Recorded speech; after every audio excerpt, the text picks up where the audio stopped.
What's up and what's happening, Auburn fans? I know there wasn't a game yesterday, so we didn't lose. But let's have a little fun on this Sunday morning. A little late, I told y'all 9 a.m., but I had some things I had to do, so I am here. What's up, Miss Devon? How are we doing, War Eagle fam? Y'all, the big question surrounding all of this is, can Hugh Freeze fix this? Can he turn it around? Is there any way to take this offense and fix what has happened the previous 2 weeks? You go to Oklahoma, you look terrible. I still think there was some plays to be made there, and we missed them. I think if Jackson hits that ball to Cam and we score 7 there, I think we win that game. That's just me, but I think what a lot of people are having problems with is the showing at Texas A&M, because a week later, now we look at Mississippi State. I know they lost 31-9, but I don't think the scoreboard really told you how close that game actually was. It didn't. The separation didn't happen until late, and Mississippi State really shot themselves in the foot in that Texas A&M game. They had two crucial turnovers that kind of hurt them, in my opinion. But for Auburn to just not even try to run the football and watch Mississippi State go in and have one back, he averaged, I think it was close to 7 yards a carry.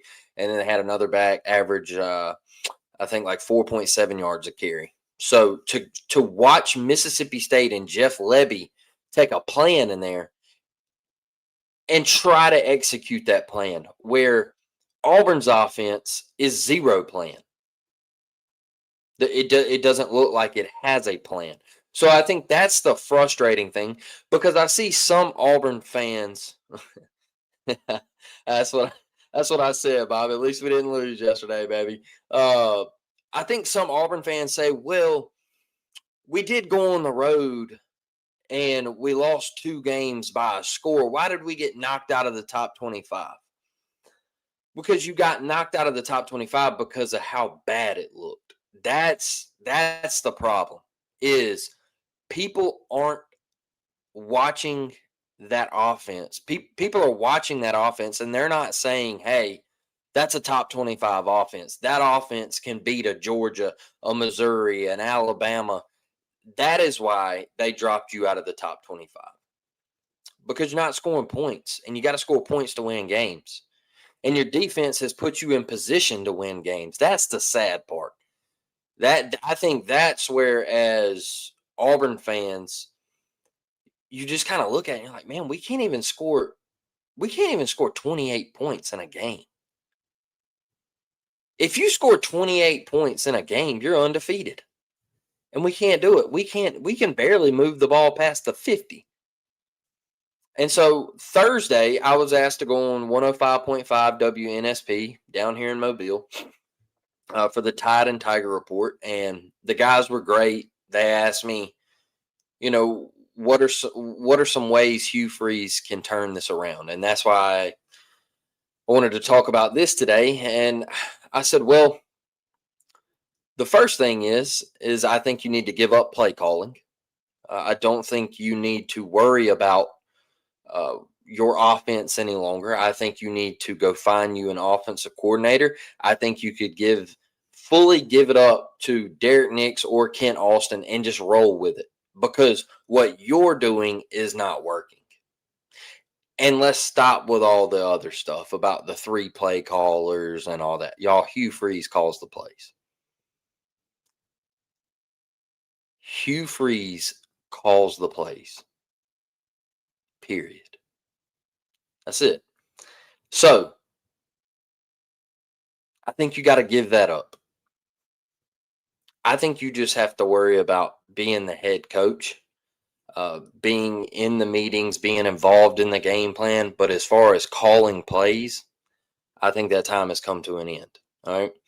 Now, when I looked at the schedule with the guys, I said, okay, how can they fix this? Well, it would be a pretty easy fix to go in and beat Georgia. I think that kind of clears some things up. I think you would ease the fan base off of you a good bit if you beat Georgia at home this coming Saturday night. I said, but if you lose to Georgia, boy, the heat, it gets even hotter. And they said, whoa, Blake, how hot is the seat? And I said, it's scalding. It's scalding. You want to know why it's scalding? Because I've laid it out for you plenty of times before. The embarrassing losses to New Mexico State, Cal, the 4 turnover game against Arkansas, uh, just brutal losses. The Georgia loss, the Alabama loss, where the 4th and goal from the 31. That's all brutal. That's all brutal. I said, but if you go beat Georgia, the fan base is going to be like, okay, well, they have dominated us the last 20 years. The last time we beat them was 2017. We'll forgive you for a week, only for a week. Because guess what? Then you got Missouri coming to town. Because if you turn around and you lose to Missouri, they're right back on you again. And guess what? Missouri's pretty good. I actually think Penn State messed up by letting Bo Perbula walk out of that place, and they stayed with Drew Aller. Because I tell you what, folks, I know James Franklin, he has problems winning the big one. I don't think Drew Aller's the guy. I think he's the most overrated player in college football. And I think they messed up. So now Mizzou has him. That offense is clicking. Guess what, folks? Alabama going out there at 11 a.m. Saturday. That ain't no gimme. I can tell you that. That ain't no gimme for them. And then they come right to us. And they said, well, yeah, man, that would be tough. Like, you would be 1-3. And I said, whoa. I said, let's not forget if we lose to Georgia and then we turn around and lose to Missouri, that's 0-4 in the SEC. And they said, well, Blake, what do you think happens? And I said, I think he loses his job. If you start 0-4 in the SEC, you can't take any more blows after that because you've already taken so many punches. You're knocked out. You're knocked out. There's no way you can fall below 500 and winless in the SEC 7 games into the season. It just can't happen because, like I laid out there, that resume over there, it doesn't look good. And they said, well, he beat Texas A&M last year. And I was like, meaningless game. Meaningless game. What did Auburn have to gain from that? It didn't mean nothing for Auburn. He didn't even go to a bowl game. So is it a good win? Yeah, it was a pretty cool win. It was fun for the fan base, the guys that it was their last time in Jordan Hare and all that good stuff. Hip, hip, hooray, all that. Oh, you still didn't gain nothing from it. Now, I told them, I said, I'll be honest with you. I don't think the other SEC coaches around the league are doing Hugh any favors. And they said, oh, that's interesting. That's interesting, Blake. How, explain that to us. Tell us how you feel about that. And I said, well, take, for instance, Josh Heupel. I said, he gets the job at Tennessee. He gets Hendon Hooker. Second year into his coaching tenure at Tennessee, he's got them turned around and they're winning 10 games a year, battling for college football playoff spots and beating Alabama, beating their rivals. And here we are. We're 3 years in, and our lone big-time win was against a ranked Texas A&M team inside Jordan Hare Stadium.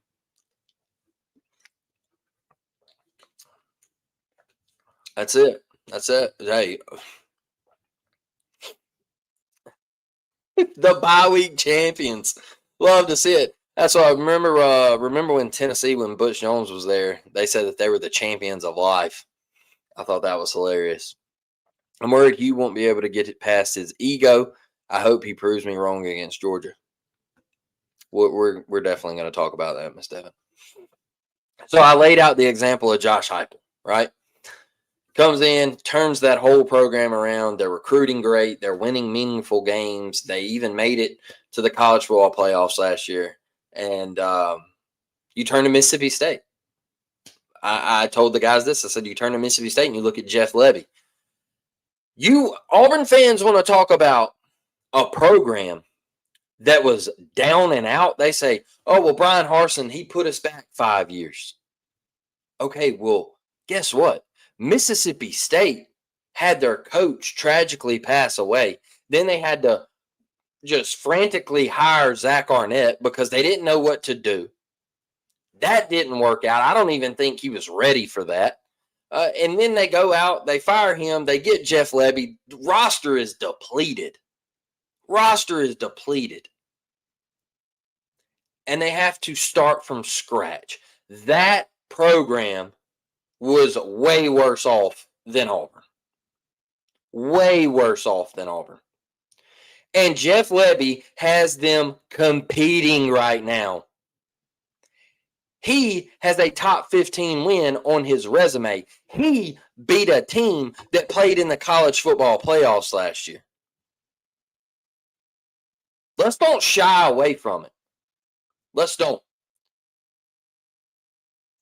Because in his second year, he started to flip the script at Mississippi State. Now, do I think this Mississippi State team is going to go on and they're going to win 8-9 games? No, but it's the product on the field. It is the talent evaluation. We've missed. They've hit on a couple. That's all it takes. That's all it takes.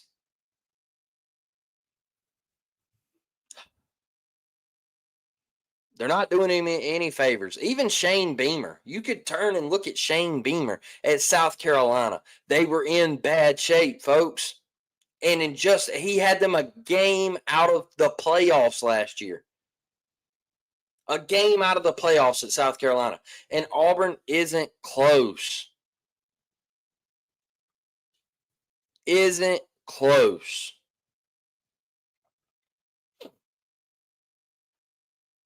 5-7 is the floor. 7-5 is the ceiling. 6-6 is most likely. Just sad. And that's the thing, Bob, is coming into this season, I thought Auburn could win 9 games because I thought that we had the dudes. All I heard was how good this offensive line was going to be, that Jackson was kind of serviceable at quarterback. It was going to be better than what we had. We had 2 solid running backs. We had electric wide receivers. And we were more worried about what the defense was going to look like. And so I was like, okay, man, we're going to win some games. Now, in my schedule prediction, I had us beating Oklahoma. I had us losing to Texas A&M. So, it's the way we lost, and that's what it boils down to. And people can get mad about, I see a lot of people that are connected to Auburn and employed by Auburn or whatever, got close ties to them. And they say, well, we're 3-2. It's really not as bad as we're making it out to be. No, it is bad. It is. Let's cut all that. It's bad, y'all. You have to open your eyes and watch it. Auburn is not prepared offensively. There's no identity. There's no game plan. There's no nothing. Even the 20 scripted plays at the start of the game is atrocious. The guys on WNSP, they asked me, they said, Blake, what is wrong with Auburn offensively? I said, they don't get out to a fast start. What killed us Saturday at Texas A&M? What killed us? Texas A&M. We got off to a slow start. They got the ball. Bang. Touchdown. Le'Veon Moss. Crib. Fast start. Did they do anything special the rest of the day? No. But they punched us in the mouth right out of the gate. And Auburn doesn't do that. You went a whole quarter without handing it to a running back. I mean, that is, to me, that's just unacceptable. That's unacceptable. I can't even think about that right now.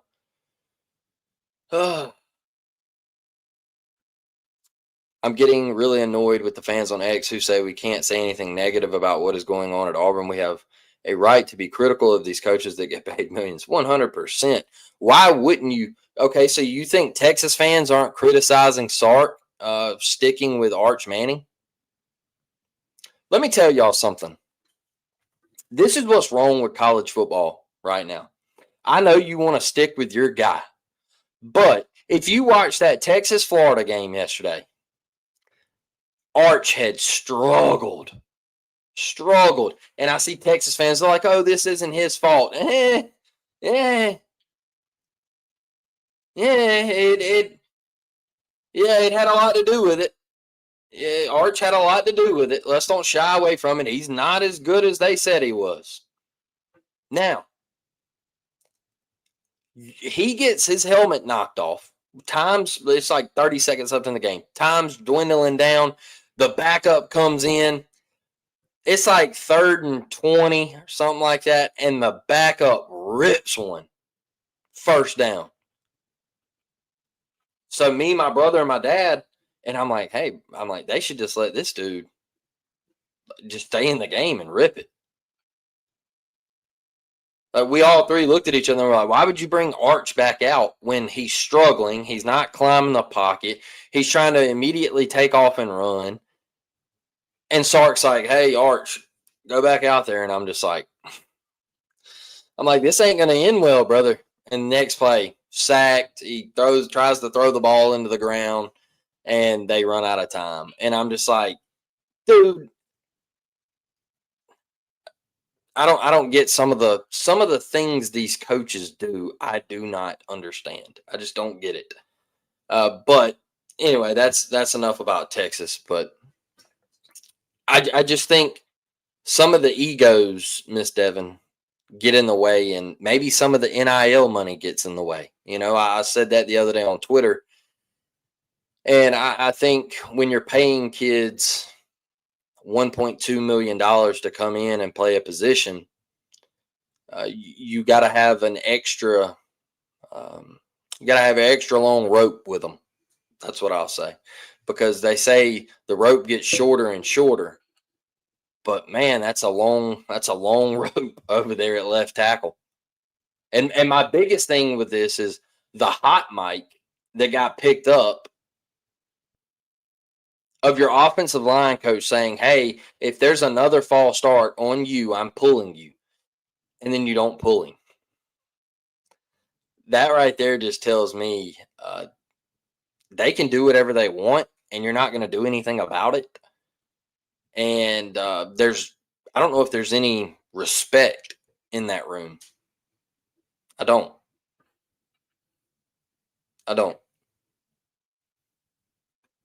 Bob says I had Auburn going 9-3 this season too. And it's really crazy. Auburn should be undefeated, folks. Let's don't dance around it. Auburn should be undefeated. Wouldn't an honorable man just resign at this point? He is not earning his paycheck. I think he is wanting to see if he can beat Georgia and turn it around. But like I laid it out there for you, if you lose to Georgia, if Auburn gets Arkansas'd by Georgia, like what Notre Dame did to Arkansas, if that happens Saturday, I don't think he makes it to Monday. I really don't. And a lot of people disagree with that, but I am sorry. You cannot let Georgia, if Georgia goes out there and beats Auburn like they did Kentucky, I do not think Hugh makes it to Monday. I don't. You can't get beat down like that. And your fans leaving at the start of the third quarter and things like that. That's just such a bad look, right? But I think even if you lose to Georgia and you turn around and lose to Mizzou, I think he's gone. I hate it for Hugh. And I was a huge defender of Hugh. I thought he would turn this offense around.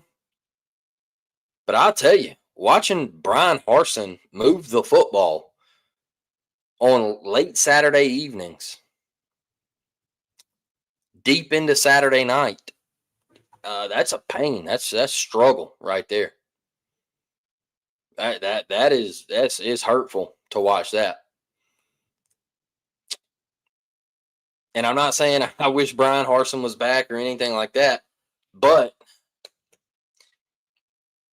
it's painful watching Cal move the football on people, and Auburn can't score 5 points. Five. You're right. I said four. I should say four, because really and truly we only scored three against Texas A&M. If you want to be honest, if it wasn't for Xavier Atkins.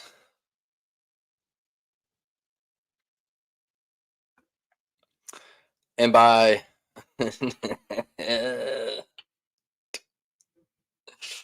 oh man, don't look, don't this right here, this right here. You don't ever want to get personal, okay? You don't ever want to get personal. You don't ever take shots at kids, like DMing them and things like that. But these folks are getting paid a lot of money, and there's criticism in sports when you're not doing your job. Now, I think I talked about this with like the LeBron and Bronny stuff and Stephen A and all that. Okay. LeBron didn't have a problem with Stephen A critiquing his son's game. What he had a problem with was Stephen A got personal, and he has started attacking LeBron about him being the reason Bronny got into the NBA. Was Stephen A correct? Yes, he was. But Stephen A went too far down the road of going after LeBron, and then he would go after Bronny, and LeBron was like, "Hey, dude, don't make it personal." All right. So that's kind of my example here is don't make it personal to the kids on the field. Don't DM them until they suck and all that. But you can go on Twitter and say, "Hey, look, just for example, Robert Woodyard didn't play his best today. He didn't have a great game. He's making a whole lot of money. He didn't have a great game." You can go on Twitter and attack Q and say, "Hey, you didn't run the ball. You had a chance to win a football game and you didn't run the ball." But I would never DM Hugh and be like, "Hey, man, like there's just so many things out there that people say to athletes or coaches that's just way out of line." But did y'all see the guy, the Alabama fan, yesterday with Pavia? Look, man, you're 40. I'm like, go drink your beer and move on. You're 40 talking to like a 23, 24-year-old. Like, go get drunk out on the quad or something. Quit harassing college football players. It was just really weird to me. And then people were like defending him, saying that Pavia like shook himself at him and all that. Like, come on, man. Oh man, I just hate Auburn being mm, just ain't fun. It's like parenting got to follow through, or they know they can do whatever they want. That's a fact. That is a fact. Hey, look, I'll be honest with you. I had a guy come up to me at work the other day, and excuse my language before I get there. So if there's kids watching, but I'm not going to say anything too bad. But the guy come up to me and he said, because I know the coach that his son plays for, and I've known Quentin a very, very long time, and he's a good dude. But the guy I work with, he was like, "Man, we keep having problems out of my son on the baseball field." His son plays fall ball, and so he was like, "We keep having problems with my son and everything, and he don't want to mind the coach, and he don't want to act right out in the field, and he like takes off in the outfield and like tries to climb the fence and stuff like that." And he was like, "Man, what would you do?" And I looked at him and I said, uh, "Brother, if Levi Lane ever acted like that, I would wear his ass out." He said, "In front of it." I said, Right there in the middle of the field, BTA, belt to ass." Because you gotta set a standard. All right. You gotta set a standard. And I think that's the great point of it is even though uh, you know, you gotta let kids know. And my buddy that works with me looked at me and he was like, man, he's like, that's embarrassing. And I was like, no, it's embarrassing for your child. All right. It's not embarrassing for you because you're setting a standard. It's embarrassing for your child, and he don't want to get embarrassed like that anymore. So guess what? The next time he thinks about running up that fence or disrespecting his coach or anything like that, he's gonna think about that ass whooping that just happened. And it's the same thing with college sports, man. You can't tell a kid, "Hey, I'm gonna pull you," and then he messes up again, and then you don't do it because guess what? He's gonna look at you and say, "Man, he ain't for real. He ain't gonna pull me. He can't pull me." Like, what are we doing? What are we doing? It's it's like I told y'all the definition of insanity is doing the same thing over and over and over again and expecting a different result. That's what you've been doing. Been doing the same thing, not running the football, brother Hugh. Not running the football. I think this is a good one. If you aren't earning your salary, it's either charity or you're stealing it. And you know what happens when most people don't earn their salary? They get fired. They get fired. And I hate talking about firing somebody or somebody losing their job, but let's be honest, man. These dudes are making $6 million to $10 million. Some making north of that. You got a shorter lease. You got a shorter leash than somebody making $27 an hour. Out in the field somewhere. Out in the blue collar industry somewhere. So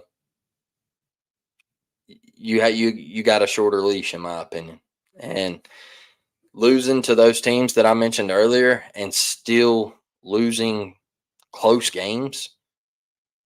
Oh, I made a big emphasis on in the offseason somebody stepping up and make a play in the fourth quarter.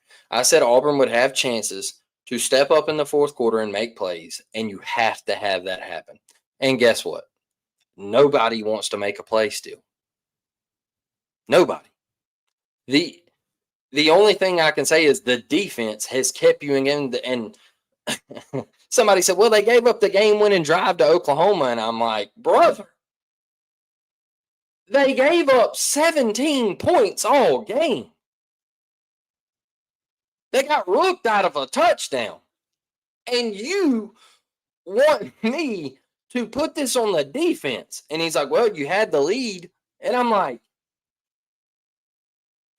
I can't argue with you. I can't do this right now because our defense was the only reason we were in that game. I'm talking about the offense. Somebody step up and make a play. I do see Jeremiah Cobb when he gets the ball late in games. He's trying to step up and make a play. But guess what? We don't give him the ball enough. How do you beat Georgia Saturday? I think that's what we got to talk about. How do you beat Georgia? This Georgia team does not have a pass rush. All right. They can't get to the quarterback. But guess what? Hugh Freeze, if you're listening to this, if you come across this, please establish the run game. 8 carries to Auburn running backs is a disgrace. It's more disgraceful than 13 carries to Jarquez Hunter last year against Vanderbilt. It is pathetic. We're tired of hearing the same rants. We're tired of hearing you talk about, well, I got to go back and look at the tape. I got to go back and see what I did wrong. We know what you did wrong. You can tell in the game what you're doing wrong. Jackson Arnold isn't the guy to drop back like Sawyer Robertson and throw it 45 times a game. He's not. And you're not going to make him that. It's just not the quarterback that he is. Did any of you go watch Diego Pavia yesterday? I know he had 2 turnovers, but go watch some of the plays in that game. Y'all, why are we not running those shovel passes? Why don't we run stuff like that? Why aren't we running mesh across the middle of the field? Using the official as a pick. I saw Vandy do it yesterday. They ran right off his shoulder. Alabama defender bumped him, cleared up some separation, first down Vandy. I'm like, why don't we have anything like that? It seems to me like everything for Auburn has to be a home run ball. It has to be deep down the field, let everything clear out, and go. It's throw it deep. Keith, you're right. You're right. Um, I think it's just home run or bust with Hugh. It's this is going to be open. I wonder if Jackson.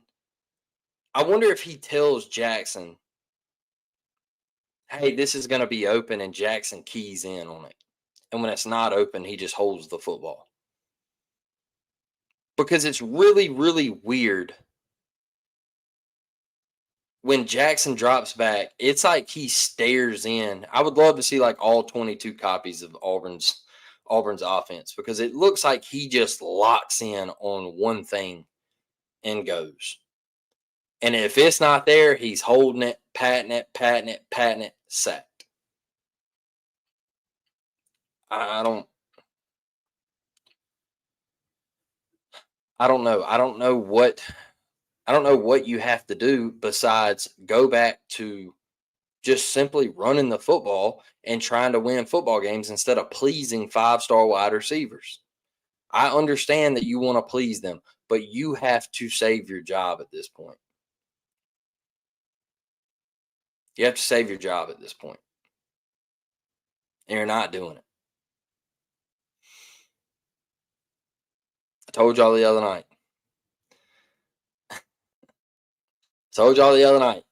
I talked to somebody and he said, everything has to be a home run ball. Everything. It's big play or no play. And I said, really? He said, yep. That was it. He kept it short and sweet. Big play, no play. Long ball, no ball. I said, wow. I think you have to pound Jeremiah Cobb and Damari Alston like you did against Baylor. At least try, man. Go down with a fight. If you lose to Georgia and you run the football and then you open up the passing game as it comes, man, it opens up. Running the football opens up play action. It rolls one of those safeties down and it creates space over the top and everything like that. Like, it's just stuff that we don't do. You can go back and watch Texas A&M, and they never once was worried about Auburn running the ball. By the second quarter, they said, hey, they're not running the ball. They're not going to run the ball. We don't make adjustments. We don't go in at half and say, hey, look, we're doing this. We need to be doing this. It's just things we don't do. And it all comes back to Hugh. That's what I told the guys on the radio the other day. You can't put this on anybody but Hugh. You can't put it on anybody but Hugh. And if you don't win Saturday, they're going to come after you. They're going to come after you. 20 years of domination. That's what this game means. The Deep South's oldest rivalry is 20 years of domination by that side. And if you don't win Saturday, this Auburn fan base is going to come after you. And it's going to be 10 times worse than what it is right now. And I don't blame them one bit. Because if you follow me, you know I'm ticked off. You know I'm ticked off.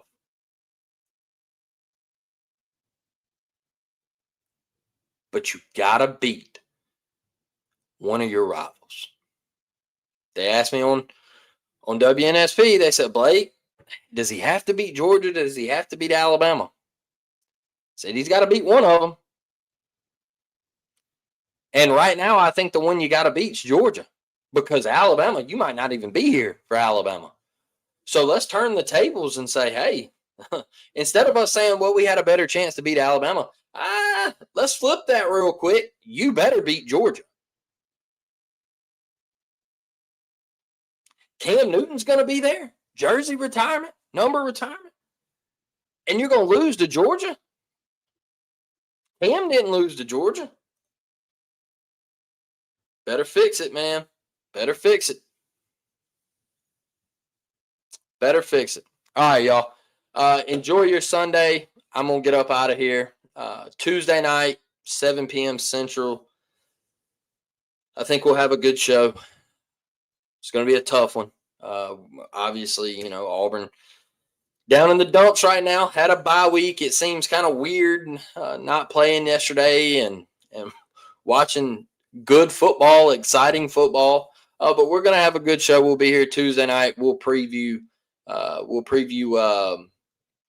little bit about Georgia, and we'll talk about Hugh and his presser and all that good stuff. So thank y'all for being here, man. War Damn Eagle. I will see y'all Tuesday night. I'm out.